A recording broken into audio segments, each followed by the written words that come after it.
Military technology has advanced at an alarming pace in the last century. Before World War II, the development of nuclear weapons was inconceivable, but current governments have invented explosives that dwarf the hardware used during the tragic events of Hiroshima and Nagasaki. Today, we're looking at the 5 most powerful bombs in the world. The Tsar Bomba is the single most powerful bomb in the world today.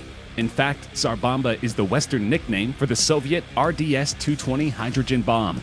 Detonated by the Soviet Union on October 30th, 1961, Tsar Bomba is the largest nuclear device ever detonated and the most powerful man-made explosion in history. With a yield of 50 megatons of TNT, Tsar Bomba was the culmination of a number of hydrogen bomb tests conducted throughout this time by both the Soviet Union and the United States. The bomb was 8 meters long, had a diameter of nearly 2.6 meters, and weighed more than 27 tons. It was physically very similar in shape to the Little Boy and Fat Man bombs which had devastated the Japanese cities of Hiroshima and Nagasaki a decade and a half earlier. However, the Tsar Bomba yield was approximately 1,570 times more powerful than the yield of the bombs dropped on Hiroshima and Nagasaki combined, and 10 times more powerful than all of the conventional weapons exploded during World War II.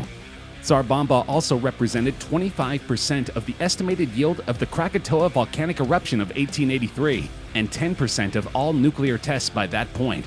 By comparison, the B-41, the largest United States nuclear weapon, had a theoretical yield of 25 megatons. The largest nuclear device ever detonated by the United States was Castle Bravo, with a yield of 15 megatons. And the aftermath was devastating. All of the wooden and brick buildings in nearby Severny, located 34 miles from the aiming point, or ground zero, were annihilated. In other Soviet districts located over 100 miles from ground zero, wooden houses were demolished, and brick and stone ones suffered damages. Radio communication outages were also reported. One test witness felt the thermal effects at a distance of 170 miles, even with dark goggles. The intense heat from the detonation was capable of causing third-degree burns at a distance of 62 miles from ground zero. The shockwave was felt as far away as the Dixon settlement, located 430 miles away, and windows shattered at a distance of 560 miles. Windows even shattered as far away as Norway and Finland due to the atmospheric focusing of the shockwave. Despite being an airburst detonated 13,000 feet above ground, Tsar Bomba's seismic magnitude was estimated at 5 on the Richter scale. Seismic sensors continued to register shockwaves even after a third revolution around the Earth. In 2019, Vladimir Putin revealed that the feared Satan II nuclear missile had been successfully tested. The Russian leader announced his most powerful nuke, said to be capable of evading any defense system, had passed a rigorous round of tests. The weapon is more than 3,000 times more powerful than the bomb that wiped out Hiroshima and is said to be virtually undetectable. The test is said to be Putin's way of sending a clear message of war to the world, and especially Britain, after former Prime Minister Theresa May expelled 23 Russian diplomats following the poisoning of former double agent Sergei Skripal and his daughter in Salisbury. The bomb could devastate an area the size of England and Wales combined. It has an incredibly short launch burn phase, the time US satellites find it easiest to track, and it then basically disappears. Because of its increased trajectory, the Satan II can travel over the South Pole to hit the West, rather than the shorter North Pole route. This again means it is invisible to US tracking satellites. For all the focus on North Korean rocket and warhead tests, Pyongyang has only really been catching up with technology more established nuclear superpowers acquired in the 1950s and 60s. Russia and China, in contrast, have pushed ahead with a new generation of weaponry. Both nations have focused on new land and sea-launched nuclear-tipped missiles aimed at crossing continents. The B-41 was a thermonuclear weapon deployed by the United States Strategic Air Command in the early 1960s.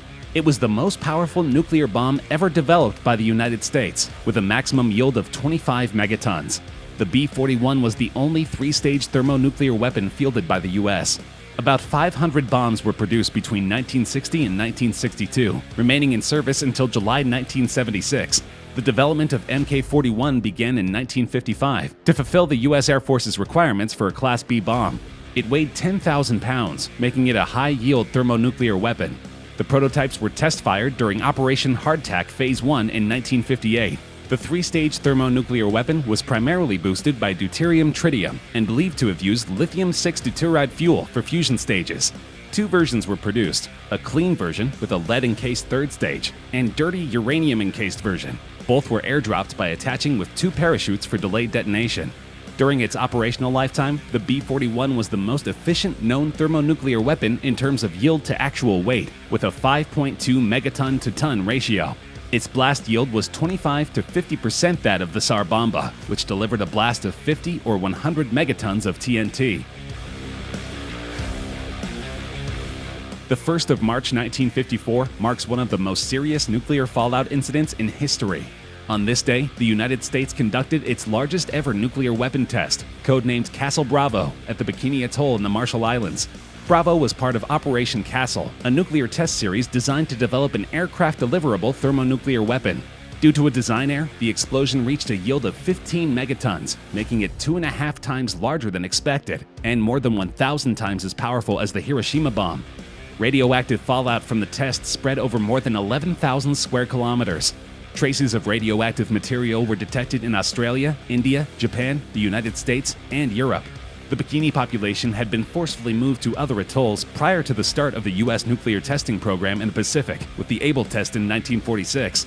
Due to the unfavorable weather conditions in which the Bravo test had been conducted, the fallout also affected the inhabited atolls of Rongelap, Utrecht, and others. In addition to uprooting people who had lived on Bikini Atoll for millennia and permanently making their home unlivable, the U.S. government was responsible for the deaths of numerous Japanese fishermen who were working waters nearby. This started a diplomatic standoff with Japan and led many people to criticize America's cavalier attitude toward nuclear war. The bomb weighed approximately 23,500 pounds and was based on the Teller Ulam thermonuclear weapon design. The explosion occurred at 6:45 a.m. local time. The bomb was in a form readily adaptable for delivery by an aircraft and was thus America's first weaponized hydrogen bomb. Seconds after detonation, a mushroom cloud 4.5 miles wide formed. It ultimately reached a height of 130,000 feet. The explosion left a crater on the ocean floor with a diameter of 6,500 feet and a depth of 250 feet. The Mk-17 was the first operational thermonuclear hydrogen bomb developed by the United States.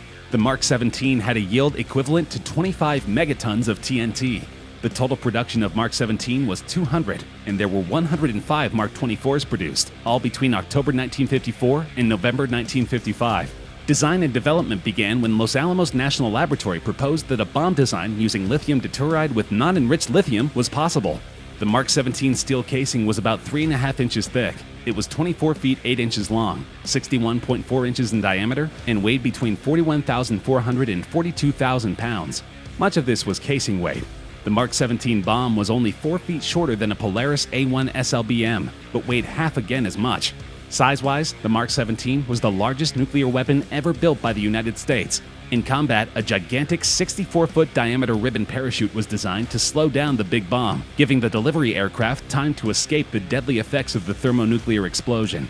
On May 27, 1957, a Mark 17 was unintentionally jettisoned from a B-36 just south of Albuquerque, New Mexico. The device fell through the closed bomb bay doors of the bomber, which was approaching Kirtland Air Force Base at an altitude of 1,700 feet. The device's conventional explosives destroyed it on impact, leaving a crater 25 feet in diameter and 12 feet deep.